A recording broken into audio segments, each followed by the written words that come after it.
Oh, howdy. Welcome back to Oil County Regulators. Also, pure, unadulterated chaos. Send it. Nah, he ain't gonna send it.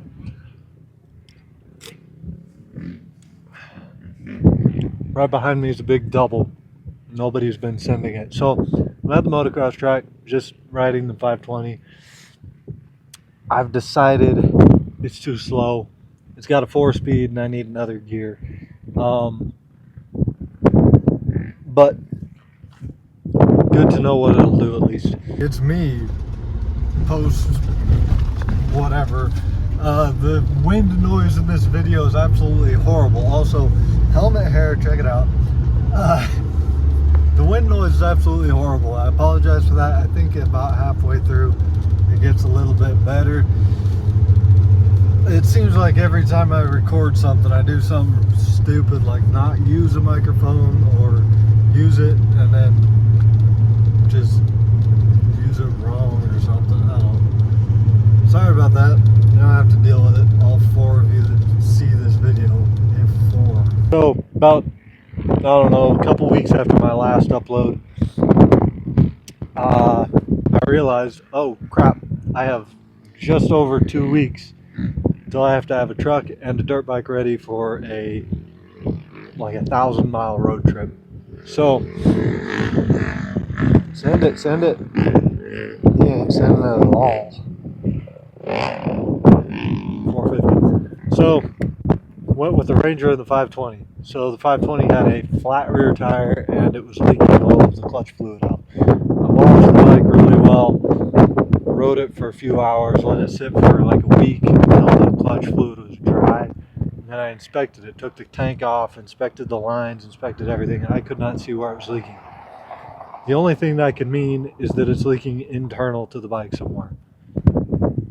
The only place the clutch goes internal to the bike is the slave cylinder. Pulled the slave cylinder off. Sure enough, every time I pulled that clutch handle, it was just coming apart.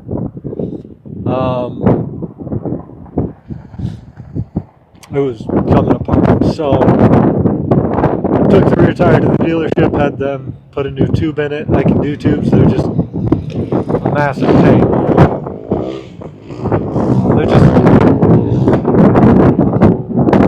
can't hear myself talk. They're just a massive pain. So took it to the dealership, had them do that. Same time I bought a slave cylinder.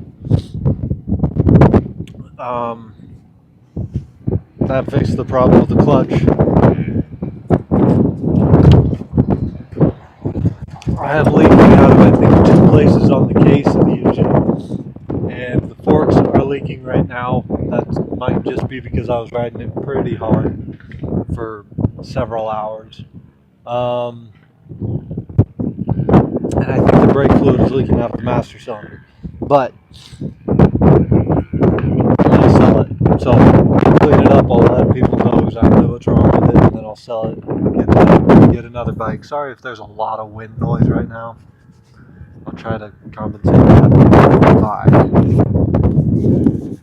putting that over there. I don't know if it'll help or not, but that was the bike. The truck, we had headlights, bumper, and grill that we had to get done. So, oh man, the headlights weren't too bad. There was a couple of clips in there that were a pain in the ass, but got them out, got them done. The headlights that I bought have halos in them, so I was going to wire that into the fog lamp wiring, but I don't have any power at my fog lamp. That guy's fast on the tracks. I was following him.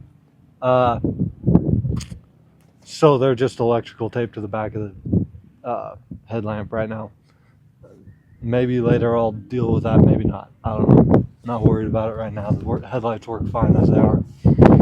The grill, I was showing you guys how I was putting it together with JB Weld, as we do on Oil County Regulators. JB Weld and electrical tape. Hell yeah, brother. So the grill, so the bumper, the grill, we got it all globbered on there, and then I let it sit for I think 2 days or something.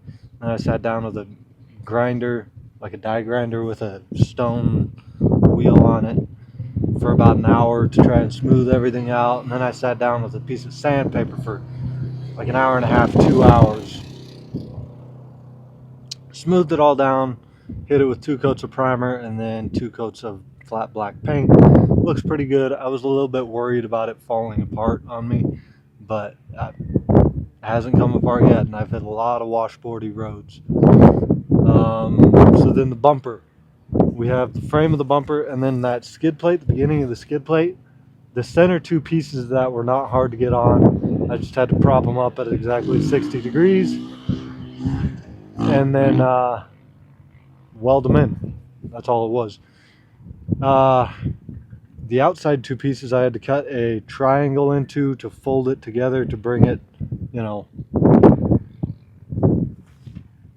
it was confusing to try to account for the angle in the bumper face and then also account for the angle 60 degrees. So I cut an angle to pull the piece together like that, and then I had to fold it like that. Doesn't make a lot of sense. I'll show you here in a second. It'll make sense. Maybe. Let her go. Damn. Got that all welded together. And then I welded a piece of 3x3 onto the bumper, and that's what I put the 2x3 piece into, the frame extension into. I didn't want to try to put the frame extension right onto the bumper because that would be a lot more measuring and it would have to be a lot more precise. As it is, I got the 3x3 on there. I held the bumper where I wanted it, tack welded it, pulled it off, welded everything, put it back on. Worked out really well. It would look better the other way, but this is a lot more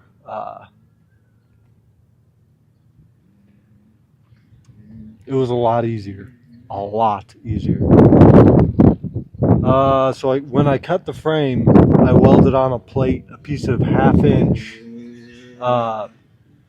by 5 inch, I think, 5 by 1/2 inch plate across the bottom of the frame to keep the frame where it should be.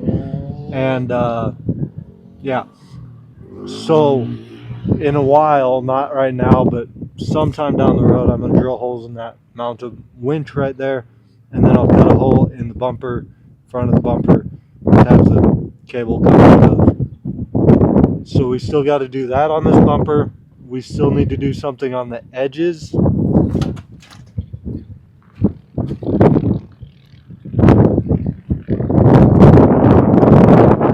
Out here on these corners, I want it to come in like that somewhat, and we also need to push this, have something to come back in here and something to come up underneath the lights. All in all, I think it looks pretty good. I got these off of Amazon, both, welded them all on. You can see what I mean by I put the if you can see that. Oh, shiza. Yeah, there we go. That's 3x3. This is the 2x3, and then the 2x3 is welded to this. That way I had a lot more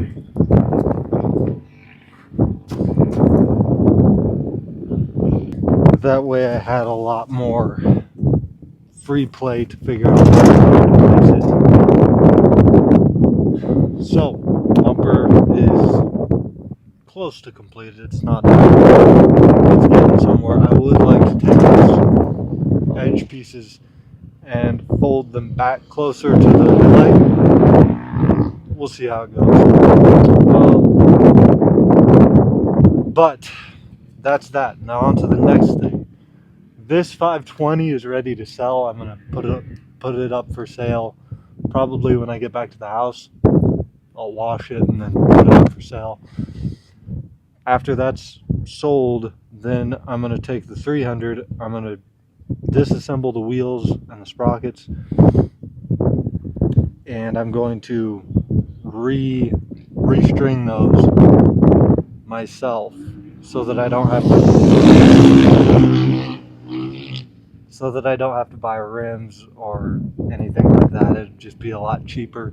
I have all the parts, so I'm gonna do that. And then I'm gonna sell the 300, and I'll probably buy a 525 EXC, or else I'll just keep going buying crappy bikes and selling them again.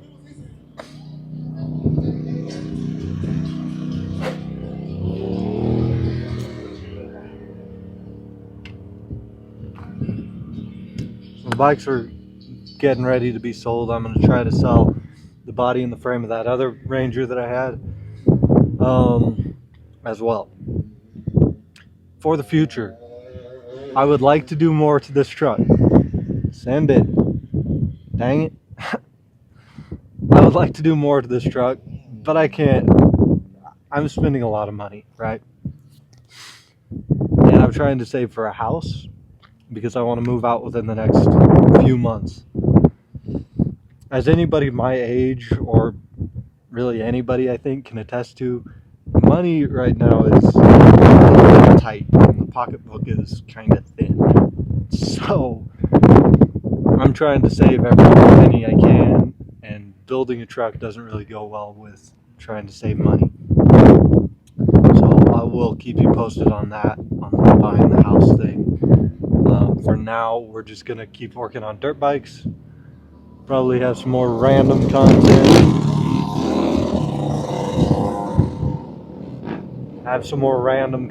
Come in.